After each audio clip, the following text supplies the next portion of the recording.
Caitlin here. Hello, hello, hello. So I'm going to talk about my trip to Alaska. So what it is that it is going to be a very long flight, and especially if you're from New England.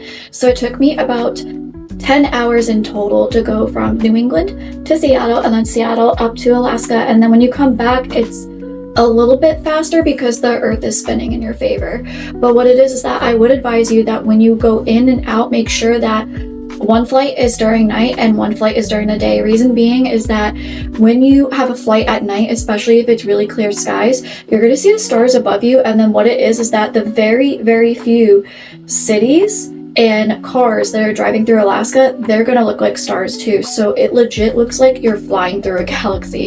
It is the wildest thing ever because there's very little light pollution. And when you fly it during the day, you will obviously see lots of beautiful mountains, and like even the people next to you are like, oh, can I please take a photo? And other people are like, oh yeah, sure, by all means, because they understand it's very beautiful. And you want to check periodically because the mountains do change in range and like what they look like and stuff. Are there clouds going around them and stuff? So keep an eye out because it is a long flight to even get out of Alaska from Fairbanks. So just keep looking out your window, and I just would advise one during night and one during day. And after you do all that flying, you might feel like this cute little teddy bear that I saw falling out of the compartments when they opened them for people to get their luggage. And when I landed, my friend did very quickly drive through North Pole, Alaska. They do have an official town called North Pole, Alaska. I cannot make this up. They have a sign they could probably take a picture next to.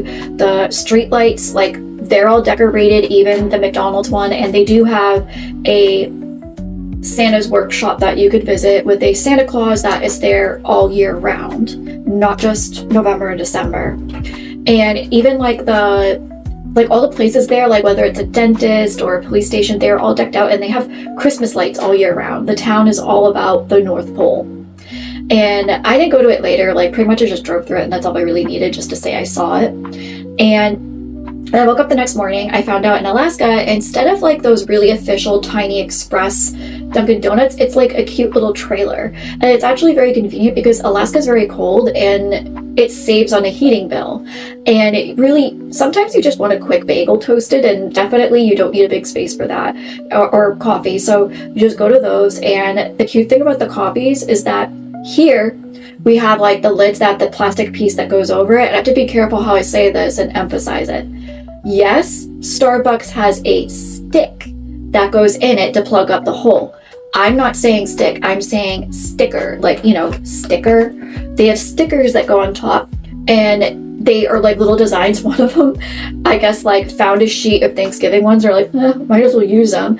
And then one place was like, be blessed or something, and the other one was like a cute little Valentine's Day heart. It was really cute. I really wish there was a trend here, because I imagine like you give them to like your kids or whatever after you're drinking your cup, or like it'd be a cute collectible thing for kids. But that was definitely one thing I noticed in Alaska.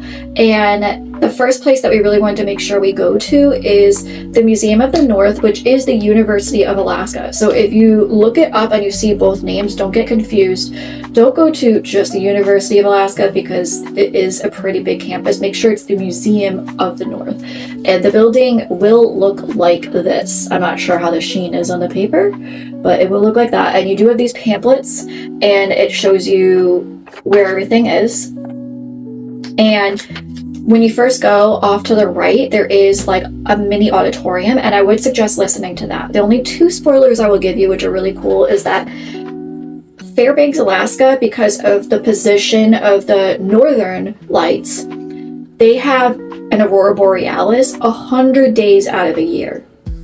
I didn't see it because of the snow that was happening all the time, but that's just a really cool fact. And the second cool fact, which I can't even find on Google, is there was someone in the North Pole and someone in the South Pole, and what they did is they positioned their cameras in the same exact spots, and they took pictures simultaneously of the aurora borealis, and it turns out the North and the South, they mirror image each other.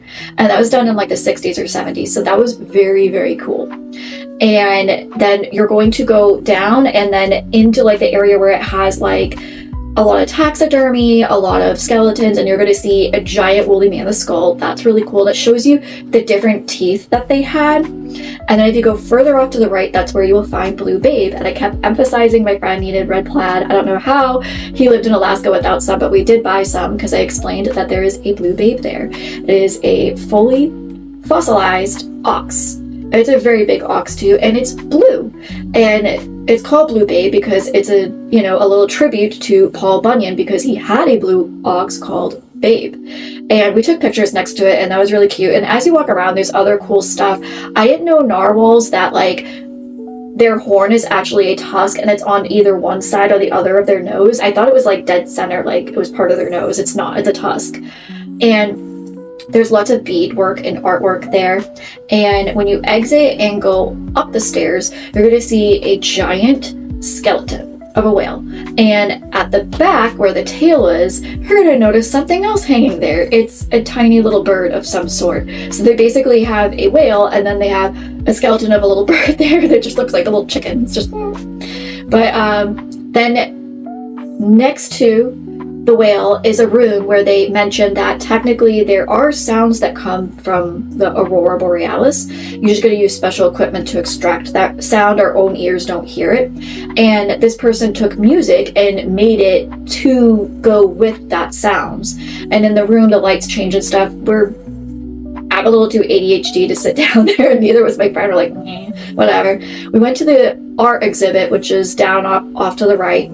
And it is art, just like marble statues. There are things you're going to see, and I found it funny that there was this review. I'm going to go like this to Q to put it up. All right, do you see the few things that are funny that people wrote?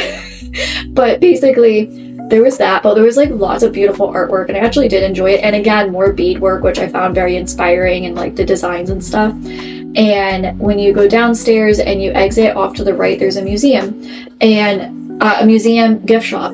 And there I got prehistoric mammoth ivory by Ivory Jux. On the back, it explains the ivory, how it's genuine, prehistoric woolly mammoth ivory. Jewelry can last a long time with proper care, and it mentions care instructions on the inside. It does say it's silver, and it says ancient tusks are found buried in the cold northern regions of Alaska, Canada, Russia, and Siberia, where they lay preserved for 10,000 to 200,000 years. Massive woolly mammoth tusks are found, and they're handcrafted into beautiful heirloom quality jewelry. Mammoth ivory encompasses a range of natural colors that may include cream, which is what I have, tan, brown, and rarely blues and greens.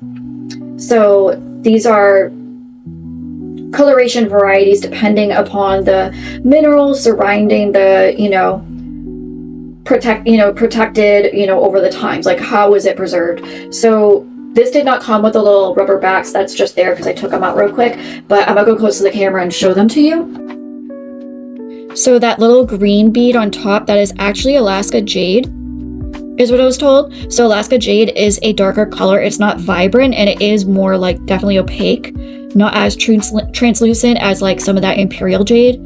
Please excuse the cat hair. I have cats. And on, they're very, very neutral. So I find this to be something that I could wear with lots of different outfits. So I'll even put them on right now. Again, they do not come with these little rubber backs. So after that, my friend took me to the area that we could go where the gold mines are, which is basically real quick to the parking lot where the employees are, and then drive back. That's all we did. He didn't do anything bad. We literally drove to where the employees go and we drove back. And him explaining like how they haul up two, but they only bring one down at a time. I think it has something to do with like sliding or whatever, and the temperatures. And what it is that they take the dirt and they put it in this giant leaching field, and they put a solution through the dirt, and it goes into this collection, and then they take that liquid, do some kind of chemical formula, and then it makes more solid gold. So they turn it into liquid with chemicals, and then they turn that liquid into like a liquid with the solid gold pieces, and then they keep moving it, and it's like a 10-year contract that's in Alaska. But yes, they're mining for gold in Alaska. So I got to see that real quick, which was pretty cool. And then I even got to see where it was like like falling down all cool. Like, I don't know what it is. I just love dirt. I wish I could have collected some, but that'd be stealing. And I was still in Fairbanks this whole time, mind you. We went to Chena Hot Springs, and we pretty much went there and went to sleep because it was such a long day. It takes you a while to get to things in Alaska. It's not like as many high-speed roads, and Alaska is very big. So we went to Chena Hot Springs, and because we got the room, we got to have a pass to go to the hot springs, and we got a towel that went with it. This is like the little thing we had. You did to buy a locker. I think it was like $1.25 or something. It was something cheap. And you just get like a little key. Just don't lose your key. And you also need to take your jewelry off. Why? Because it is a mineral hot spring. Therefore, it probably has a lot of salt content and stuff in it that will tarnish jewelry. And it's very, very relaxing. There's spots that are hot and there's spots that are not. The whole bottom of the hot spring is like this gravel, so you're not going to like have your feet touching like a lot of like jagged rocks. However, I will say I was really cold and I skipped the slow walk-in they have, and I went up to the side and I kind of banged my knee. Don't do that. Like, actually hold the rail and walk your way in. Like, don't do what I did. But it's still like very relaxing and very nice. And then there's like a few where they like shoot out the water so you could let it like massage your back, which is really cool. We did that at night, and then the next morning we did dog sledding. The dog sleds are trained to go a certain speed and not go super fast. They can go super fast, but it wouldn't be comfortable for guests. There could be injuries, and just, I don't know, if people like drop things, it would probably like fly and like get broken or whatever. It's just much easier if you make them just go a nice steady speed. And I was able to hold my phone and film the whole thing. It took about 8 minutes, but then they spend like a good 10 minutes talking to you about the dogs and actually going from the beginning all the way to the end and greeting you with all the dogs. Then they explain to you how even if it's -40, they have 2 dogs on the premises that refuse to go into their doghouse. They just want to be out all year long. The other thing is that there are some that are 8 years old, or they're just older in age, or they have bad behaviors. Like if like they're not good at pulling, they're not good at leading, and they just misbehave a lot, they don't really pull the sled, they are up for adoption. And one of the things I could definitely say is that you could tell the energy levels of each dog, because when they're there, they usually like to run around in circles, and some of them, like the indent in the snow is like insanely deep, and other ones you could tell they're more chill, relaxed, they're a lot older and they really don't care. They're just like, hi. And one, I think her name was Brenda, she was like the sweetest thing ever. And the other one's like, you can tell they're more hyper. It is definitely not an indoor dog, and is definitely not a dog for someone who lives in a warm climate. They refuse to give it to someone who has just a tiny apartment and lives in a warm climate. They want to make sure you live in an area that at least gets cold, because they have a very, very high metabolism. They could deal with it. Remember, 2 of them refuse to use their dog houses when it's -40 degrees Fahrenheit. And I just found it so cool that you could adopt, and, you know, got to find out that info and even meet the dogs and their names and stuff. And that was when we officially left Fairbanks and went down through Denali. So when you go down through Denali, there's a few things you will pass. There is a Igloo Hotel that never opened. I couldn't drive up to it, but I took a picture from the road. There is a bus that was in a movie that was off to the side, but it was far off to the side. We couldn't tell. And again, there's so much snow everywhere because of the time of season it went that we couldn't really go to it. There's also another thing that we didn't know if it'd be plowed either, so we just didn't risk it, is that there is a town off the road that it has the official mayor of that town is a cat that lives at the general store. So you literally shake paws with a cat. Cutest thing ever. And Denali is very beautiful. It was just snow everywhere, so we couldn't really see that much. And another difference I noticed is that the trees are very skinny. They're not very wide in their branches, because if the wind blows through, it just rips their branches off. And I would see that on TV, but I never had it dawn on me until I was there in person. And as I went through Denali, and safely, mind you, we woke up the next morning in Palmer, Alaska, and it was a beautiful sunrise. And then my friend got a phone call, and they wanted to make sure we were okay because Cantwell, which is a part of Denali, had an avalanche. And I can put through speed animation what that looks like. I actually, you know, did the full process, and I could show you what that looks like later in a separate video, or now, I'm not sure. And what it is that it's like snow with like a bunch of trees and rocks sticking out. A giant boulder fell, so they only escort you like one side at a time. So like they'll take the people going north and put them through, take the people south, let them go through, and they don't do both at the same time because trucks are too wide for it to be safe. Like if two trucks pass each other, it's not going to be safe. And they also want to make sure everybody goes slow, because if you were to ever crash into a snowbank, it's not going to be just snow, it's going to be snow combined with rocks, gravel, trees, you name it. Like you're not going to just like hit snow, you're going to impale your car possibly with a tree. And that was very interesting that we found when we were going the way up, the damage, what it looked like, and they did clear it. But what it is that after I saw that beautiful sunrise, we went east to another area of Palmer, Alaska that has musk ox. So when I was there, they're just so cute, and at one point, one of them like scrunched up his nose and made a noise.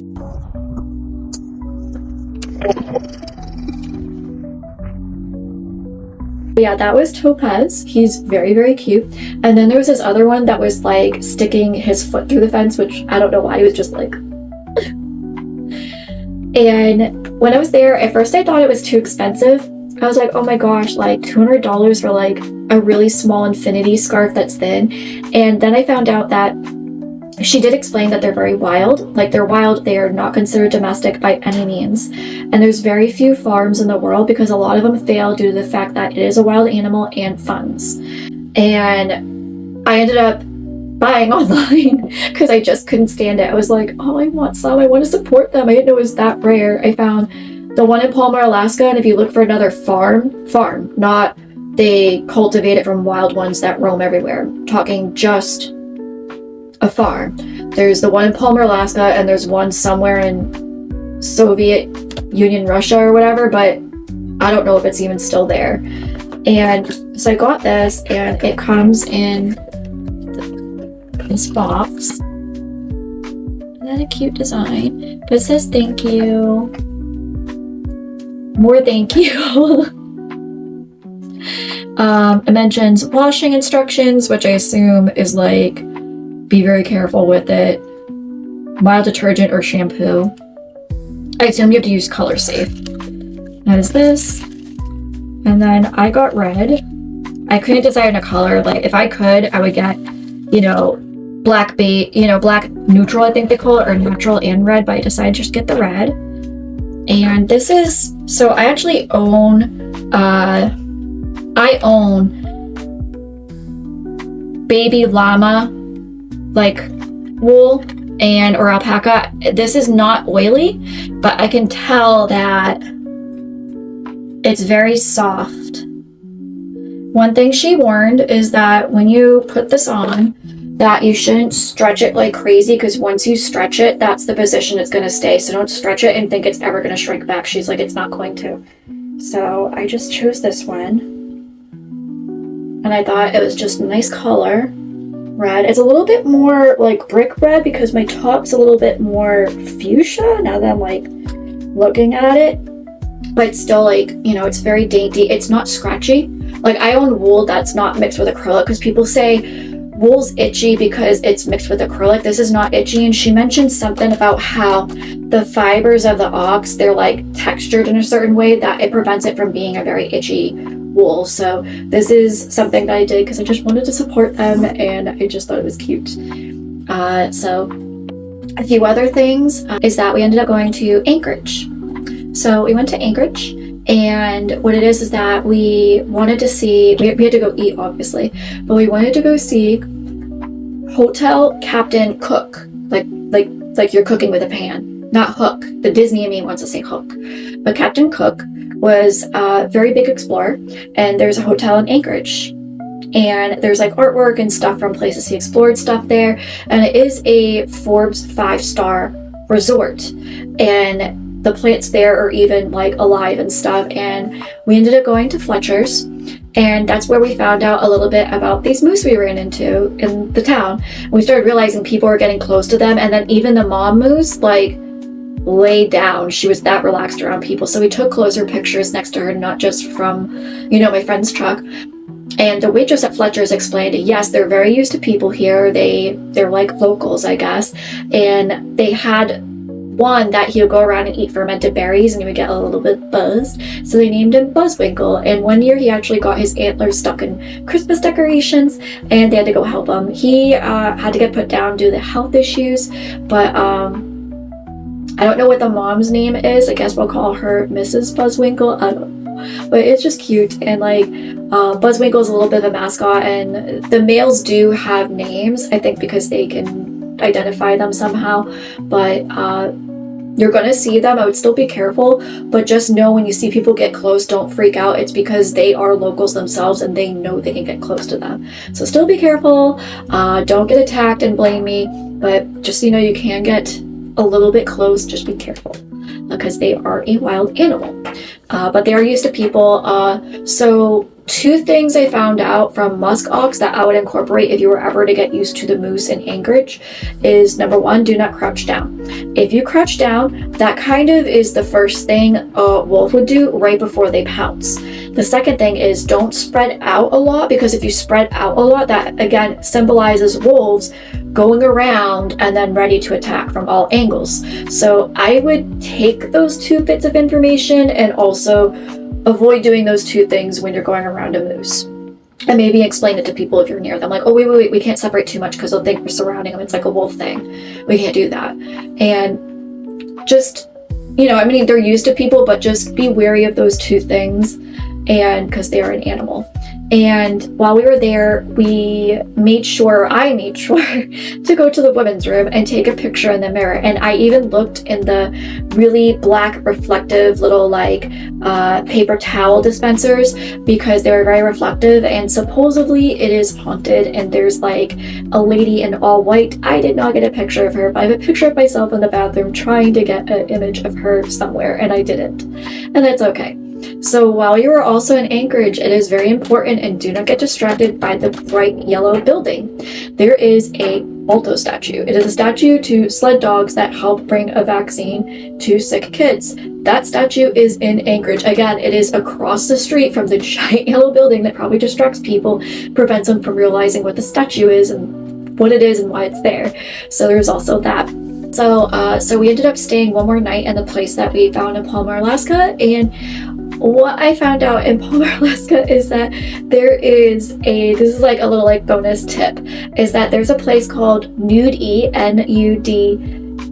Nudee Pho Thai, and when you go in there, make sure you look up, because it looks like Kung Fu Panda with like the dragon that's holding the scroll, except the scroll's not there. And my friend and I geeked out, but we ate there, stayed the night at the hotel, and then when we woke up in the morning, we had to drive all the way up through Denali, and that's how we got to see the recovered road from the Avalanche. We did do a few stops, and I picked up these cute little pine cones. They're cute. Little tiny pink pine cones. We ended up like sleeping the night at his place, and then I got up and went to the airport, and that's how I got to see the mountains during the day. It was very beautiful from the airport, and I got souvenirs. So there's lots of different souvenirs at the gift shop in Alaska. There's dream catchers, there's like these weird little keychains. There actually are fossils there, but I don't know what it is, but like I just so badly wanted to get this cute little bear. Cute. I decided to name him Dog because people named their dog Bear, so my bear's name is Dog. And he was, at the time, $9.95. This is $2.05, the scarf, and this is $65. All prices can change, mind you. Then I got, so you can get resin ones, okay, but I just felt compelled to get authentic, because I don't know if I'll use this for cosplay or whatever, and the chain did not come with it. I just attached it to be able to wear it for this video. But it is $94.95. So that is a black bear claw, and the top white piece is walrus bone. I just think it's like so like, oh god, bear claw. But I just had to have it. And again, it didn't come with the chain, but it did come with the piece that allows you to put it on a chain. And I hope you enjoyed the video, and part of me always wanting to go out and explore is because there are many people that even before they start drawing up a movie or whatever, they actually go out and explore as part of their research. And the beautiful beadwork I saw, the fact I now know what a bear claw looks like in person, like just all these little details and things that you get to see, they're very inspiring. And it's just so great to be able to explore because you're seeing things that you wouldn't normally see anywhere, even if it's something as simple as the trees being skinnier and more narrow and coffee cups have stickers on them. It's just also very interesting to see the culture of people. They are a lot more relaxed there, the locals, and they're very kind if you're confused about things or have questions. Like I was asking, oh, is walrus tusk really like, is it like just chopped off and they preserve it? And they're like, if you get that close to a walrus, you're probably gonna take it because you're hunting it and you're gonna use the whole thing. She's like, in Alaska we respect animals and use the whole thing. She's like, so as much as someone could do something like that and be like, oh, it grows back, I only chopped off this much, they don't do that there. So it's like a lot of things that I did as the locals I'm sure were cringeworthy, but like they were very kind and very calm about it, which is really nice and refreshing. And I hope this is really cool info about things that you can go do when you visit Alaska. The only other thing I could say is that I did not have enough time to go to the Arctic Circle, and I probably would like to do one where I just go to haunted places. I just didn't know if my friend was down for that. And the other one is way out east. There is a town called Chicken, Alaska, because they wanted to name it ptarmigan. Those little birds that go around and go, "Ewibble, ewibble, ewibble." And they have little red islands. They wanted to name it that, but they couldn't agree on a spelling, so it ended up just being Chicken, Alaska. And they have a giant statue of the bird and everything. And yeah, so I hope this is a lot of really cool info for you, and I hope you enjoyed the video. Yay!